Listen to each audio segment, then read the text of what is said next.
Dear students, hope you are with us in this journey of corneal diseases. In the previous two PPTs, we discussed corneal ulcer, the different perspectives of corneal ulcer. And in the previous four PPTs on corneal basics, we discussed most of the points which we are trying to understand here. Now, I lead you to one of the very interesting diseases in cornea called viral keratitis. Do you remember when we discussed conjunctivitis, we said adenovirus is the most common virus which causes conjunctivitis, the Madras eye epidemic. Similarly, here in cornea also, there is a common organism, and that common organism in the cornea is herpes. Herpes is a very common viral infection, and this herpes simplex keratitis leads to various morphological patterns in the cornea, which are like very distinct. Once you see that kind of a presentation, more so with sensation being diminished. If you check corneal sensation and the sensation is diminished, then it is a hallmark of viral keratitis. One presentation is punctate epithelial keratitis, superficial punctate keratitis, it is called SPK. Can you see lot of punctate lesions in the cornea? Can you see them?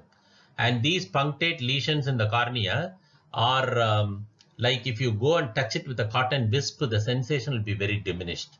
Then most of the times you have made a diagnosis of viral keratitis, because to scrape this or to isolate the virus or culture the virus, you don't have methodologies. We don't have many methodologies to pick up a virus now. But if we have this characteristic presentation of a punctate keratitis with this kind of diminished sensation, then most of the times you can make a diagnosis of viral keratitis clinically itself. The next interesting presentation is a dendritic presentation, like a dendrite, a branching dendrite. That kind of dendritic pattern is seen in this kind of viral keratitis. If this dendritic pattern, you can also do dual staining. What is dual staining? Somebody will ask you, what is dual staining? Double staining or dual staining is where I apply both fluorescein and rose bengal. I told you, no, two dyes are there. One is fluorescein, another is rose bengal. But here in dual staining, I apply both fluorescein and rose bengal into the same eye, and one will stain the edge, other will stain the floor. And if you see, then you will see a beautiful double stained picture of viral keratitis, and that is called a dendritic ulcer. Here also the sensations will be diminished. Third is a geographic ulcer. If you see, the ulcer itself will have a shape of a geographic ulcer. It will have a geographic pattern. And this kind of geographic pattern, you test the sensation will be diminished. So this is also a viral keratitis. But one thing about all these three which we discussed is that all three are epithelial. Did you notice? All are epithelial, that is superficial, epithelial. But there is a deep form of viral keratitis. See? Deep, like a mist in the cornea. Like a mist in the cornea. You see the cornea, the epithelium seems almost all right. But in the stroma, if you see like a mist, opaque layer of keratitis in the stroma, and this opaqueness in the stroma is because of a stromal keratitis. This is a stromal keratitis, and this kind of stromal disciform keratitis is also called the interstitial keratitis. Remember this, interstitial keratitis. This also occurs as a manifestation in syphilis and rubella also. Rubella, syphilis can also produce interstitial keratitis, especially in the vertical transmission. When the baby is suffering and born with these kind of torch-like infections, then they can develop this kind of a disciform keratitis. Okay, disciform keratitis. This disciform keratitis is the only keratitis where steroids are used. In all other corneal ulcers, steroids are contraindicated. Steroids are contraindicated everywhere else. except only in disciform keratitis or interstitial keratitis. Okay, along with antiviral agents. Steroids are not given alone, along with antiviral agents. What is the antiviral agent of choice? Acyclovir. Acyclovir is antiviral agent of choice. You have to give it both orally and topically. Orally, you have to give it in high doses, 400 milligrams, 3 to 5 times a day, and topically as a 3% ointment. And again, lubrication. Lubricants can be added in all corneal ulcers because they add some comfort and have a washing action on the eye and keep the eye healthy, eye surface healthy. And you have to give also an antibiotic to prevent a secondary bacterial infection. That also is important. Giving an antibiotic to prevent a secondary bacterial infection is also important in viral keratitis. But then when you think of viral keratitis, in fact, more than the herpes simplex, you are thinking of herpes zoster, because this is a characteristic lesion where the midline is spared. The midline is spared, and in the ophthalmic supply region, trigeminal nerves ophthalmic division supply region, you see lot of these kind of vesicles, and these vesicles rupture and they create lot of pain. They create lot of pain because they reside in the nerve ganglion, and this is called herpes zoster ophthalmicus. Usually, this patient would have suffered varicella zoster in young age, would have forgotten totally about it, but the varicella virus will reside in its in the Gasserian ganglion of the fifth cranial nerve, and it suddenly in a sense of stress, when the patient is in stress or in a bodily infirmity, this herpes zoster will come out and show out. It will show out. This herpes zoster, when it comes out and shows out, can be treated by the same regimen. We have to use the acyclovir regimen 5 times a day here. 5 times a day, 3% acyclovir ointment and cycloplegics. This is the treatment. Okay. These are like what is nummular keratitis, what is microdendritic ulcer. These are some variants of the viral keratitis. I'm not sure they'll be asked to you much. It is basically to deal with postgraduate education. But for undergraduates, if you remember that SPK, this kind of the dendritic ulcer and disciform keratitis, it is more than enough. Herpes zoster, very important. In fact, there is a question they'll ask you in a herpes zoster patient, when will you suspect immunosuppression? You should say that when the herpes zoster crosses the midline and goes to the opposite side, or when in a same person I see multidermatomal herpes, then I should think of immunosuppression in that person. Immunologically mediated keratitis. The next topic which we are going to deal with is immunologically mediated. Anytime when you see a corneal disease, see whether the limbus is free or not. If the limbus is involved, then most of the times it is the migration of inflammatory mediators from the limbal vessels which causes this kind of inflammation of the cornea. This is usually seen in rheumatoid related keratitis. In fact, rosacea keratitis and flectanular keratitis, flectin which forms here and that goes on to become a keratitis. This keratitis is called a fascicular ulcer. A flectanular keratitis is called a fascicular ulcer.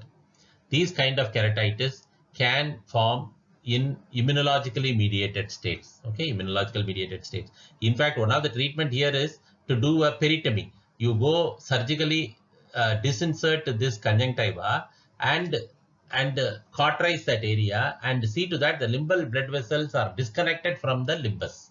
That kind of treatment, conjunctival peritomy it is called, is given for these conditions.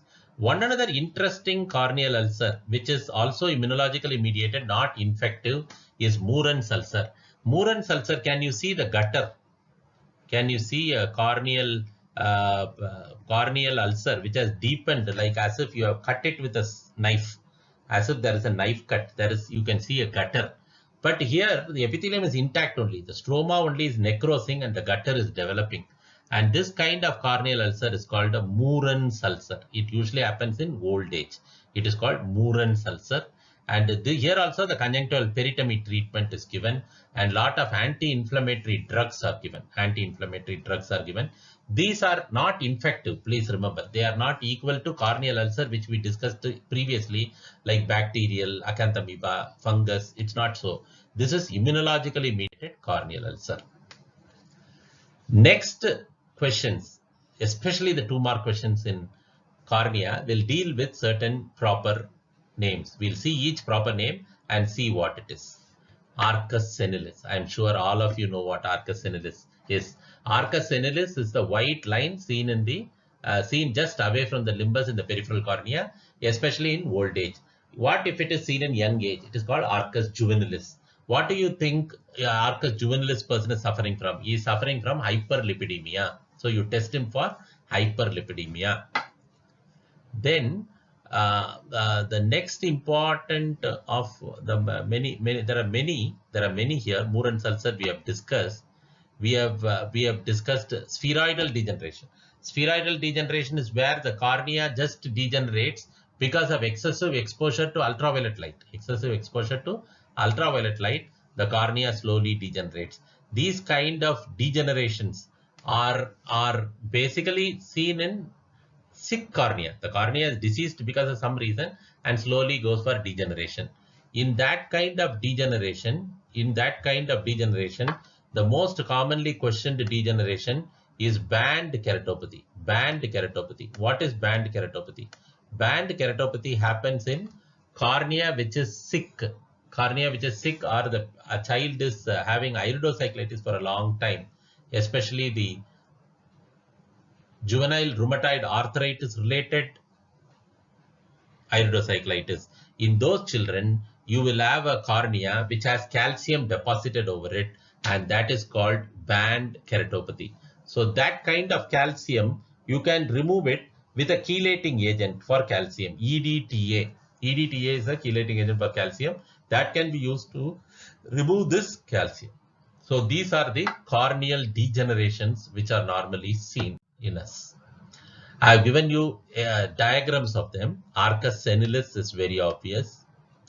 Vaux limbal girdle. Can you see a Vaux limbal girdle? It's like a cap for a limbus. This is a degenerative feature. Chagrin's patch. Can you see like a crocodile skin like patch in the cornea? This kind of Chagrin's patch is also a degeneration. Band keratopathy, I told you, no, juvenile rheumatoid arthritis person develops calcium deposits in the cornea, and that calcium can be removed with EDTA. I told you, no, EDTA, and that kind of degeneration can also happen. Salzmann nodular, you can see lot of nodules. In the cornea, and these nodules are degenerative nodules, and this is called Salzmann nodular degeneration. This is spheroidal. I told you, no, when the patient is exposed very much to ultraviolet light, he develops spheroidal degeneration. All these degenerative forms of cornea usually happen in predisposed corneas which are sick, or because of old age, or because of an environmental influence. They are not genetically premeditated. If it is genetically premeditated, if the corneal damage is going to be genetically premeditated, then it is called a dystrophy. So now I want you to differentiate the two terms, dystrophy and degeneration. Degeneration is that something happens because of an environmental influence, age change or something. Dystrophy is something which happens in genetic premeditation. The child is usually born normally, slowly develops this kind of a dystrophy.